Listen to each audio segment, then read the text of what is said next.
so de menya mia memrante mfefe white nko a wo moye nkonimdifo ai Dr. Kwaku Boaten na fe Kofi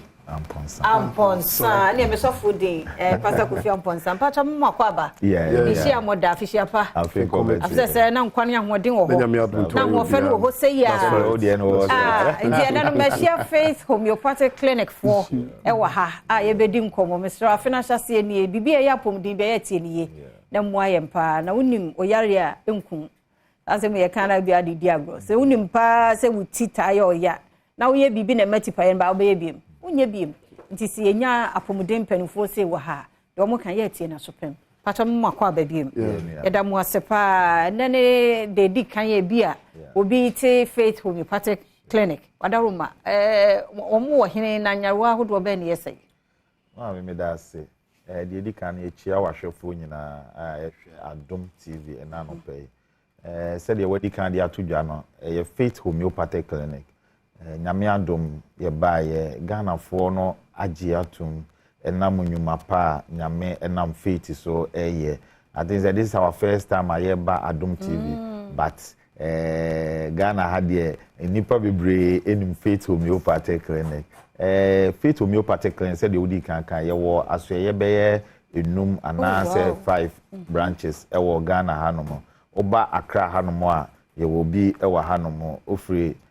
so tuom eko Santa Maria oso besi wo Antieku Junction odru Antieku Junction honom abon se ye signboard si honom ye the numbers bi betudwa ofre sa number na ye be man direction free junction ne ko clinic on ekwan enwa bebre ana the contact no ko aguase ho very good enti contact na aguase no ofre a ye be man direction odru Kumase nso a ye wo ahenema kokoben ofri Santase ko ahenema kokoben a osi wo 18 mu kokoben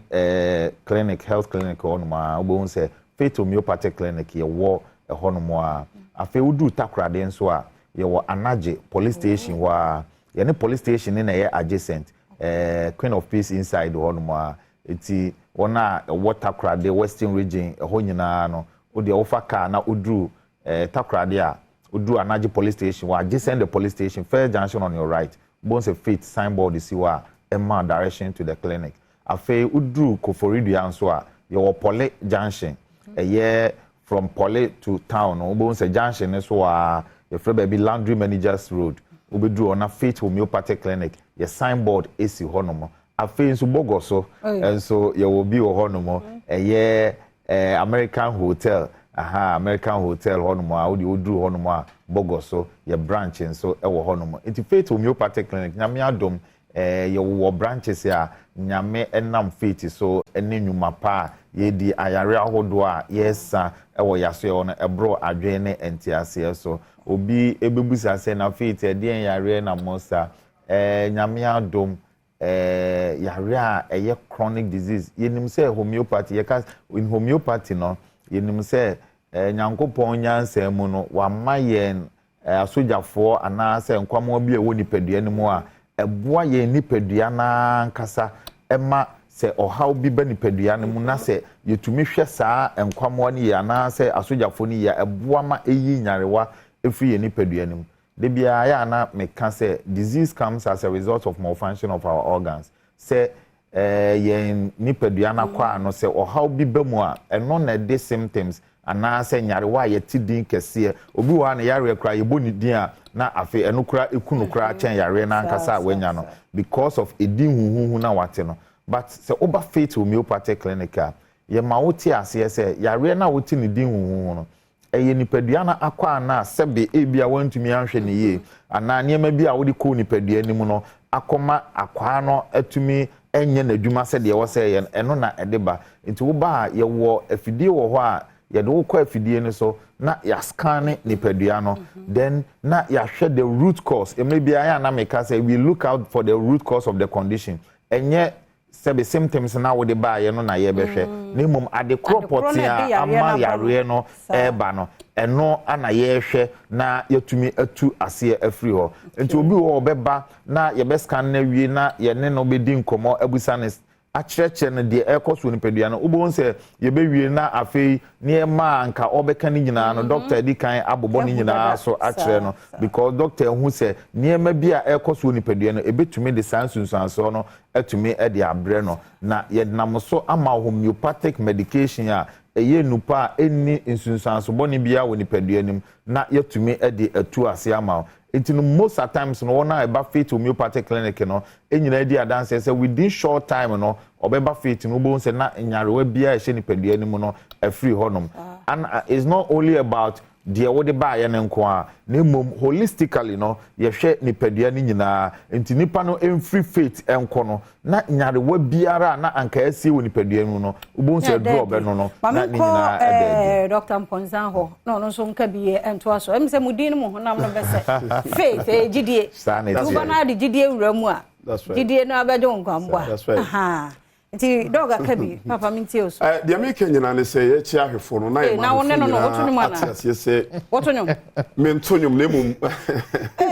ye be share chi no machi wow relax ye na ye hwe yade kwanko na yade no so ba ye ho no unka wo yade ye ne na ye che yade no na ye ma ho odu ye gina wo moja unsuo ho oden so na ye atwa enu de ama wo nti edu na wo fa na oni padua so odu instead yade nti bia na edu ni nko ni padua nim nia ekoye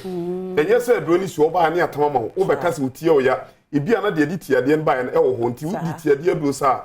ya eya wo no be ko but de ba nda so enu nti ye de uba unka wo yade screen kese ye boy dem ho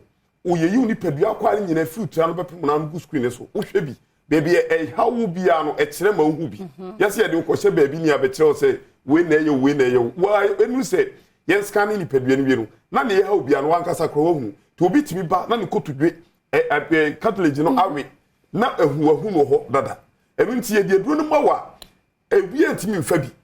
ye mienu ye tie yi me medra me fa no doctor ntimi mfa bi because obi an ne system te say ye fu na kita yi ye de ensa ebie lock na ono no de ntimi mfa me nsam yi sa ode ne sa ne bia enu nti obi an ne system nti obi aba ne system ni so duro ne de ma no nti obi a ne sisi achia ne kotodwe na chika se oti yawo ni pedue no ni kotodwe mu tutu no wotimu so ohie obi a onyi nu ba bia na sisi achia eno ne yeso omra yade akwankro no eno ne ehwe hwe die stroke etimi ye obi na obi anu achia na no ma nsuo onyi nu ba bia meka se Ghana ha fie bia stroke wo na stroke ya de ne ban so ali se nya nipa be mienu a obehwe no ko stroke ne ba ne nipa ne mu ayedu obi a ni ye ne ya yenko na West Africa ye hwe ni a ye modu a de beguso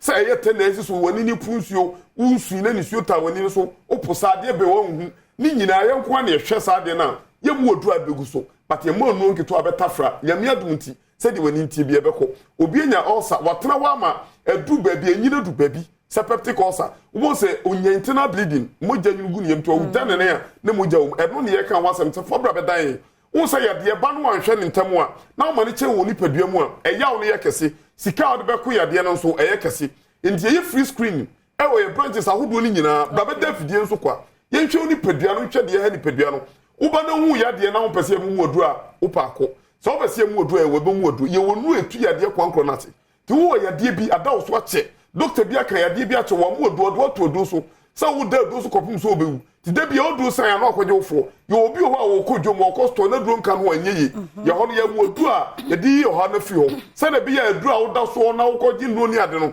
wo se ho no so ba ye other alternatives a ye de esa ye de obi ho a eye duro enuane a wo di no afidie no be kire se enuane we onyai ojai a ye de no be ko ampa so ojai na ko obi ho be ba no ni etua ni nuane pi ye mani nuo no a nyame adum ti na oda so di ni nuane nyina obi a won wa ye diama no watena wade ase che wo se ye nuano ye memei sa obema timi brem kama na sa sori gina so na sa ono oba timi hie ma ne kikamu se ya unim se otimi wo but na mfa wo ma nkwamwa na dia wo ba enu nti dia ne nkwamwa no ye mre no omra wo de wo ba eni oba ni nyina mra ne nhwe so oba na wo de na no ye de yem na du ebebo no ya de bi wo a wo ma ne cha ha wadwen ya de bi se diabetes eba utimi se eba ya obi ho beba na ne de ba ya che no atranse ama ne se nani sa diabetes ko ye timi se kidney diabetes ko ya etimi ema wunya stroke diabetes ko ya etimi ema wo nipadua ne ye mre enti obi ho a wonya diabetes no sanum energy drink no sanum soda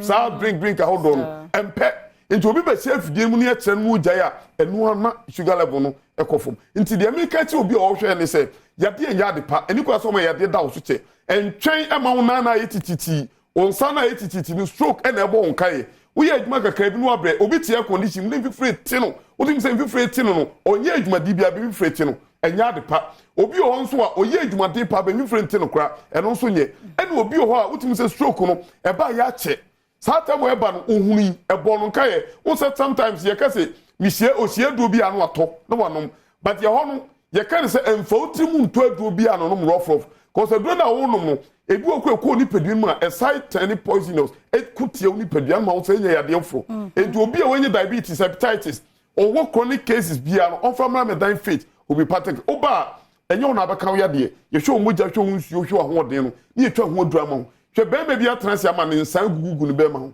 watranse ama ne be ma no fo because onyago no watranse ama ne nyina kodu syphilis candidate ne ho agim wo de akoma oba bi ama oba ne so anya white oba ne sori a no oti niema de hihya na se ko oti onim se odi niema bi yakofo machine bi aba ye friend steamer oba wo betra so a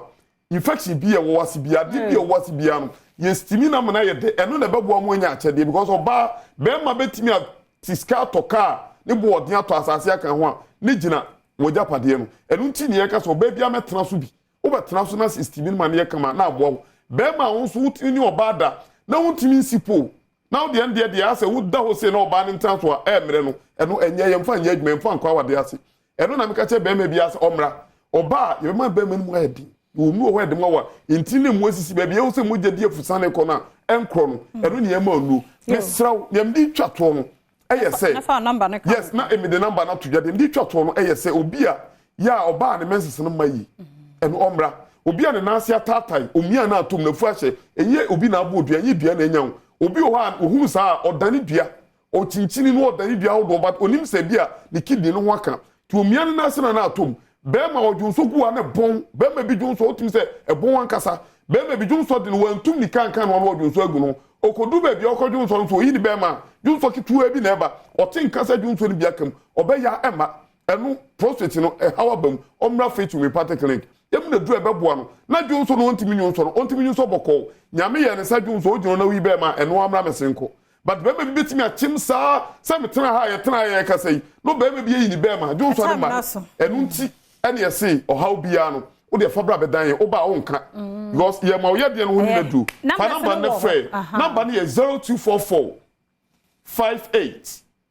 38 59 0244 58 3859 and 0540 71 09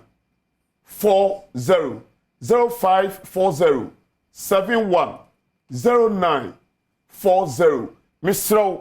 Accra hade yo Santa Maria Antieku Junction ukokumasi ya yo ahene mo kobi 18 mo pe ho ye akwan na se uwo ebi atakrade a yo anaji police station in chan ope uduwa onso signboard ni so obi hu Koforidua your Pali Junction Landry Managers Road Bogoso de uduwa station wo your bogadan mu mesre number na egu screen ase no ye di tu dwan fa o fraud de men kan wo ya de no akase bia wa na be kan ya de unya be chef die mu a ya da Dr. Kofi Amponsa se na ya da Dr. Kwaku Boateng ase fache wanka wie na se ya kan asem nyina eti Faith Homeopathic Clinic ena yete won mon kanon conditions o mabubo ne de o mamu nyina no fa number no frɛ na kwaje wa pomoden pa e wo ho ba yentie nso mamra e beto so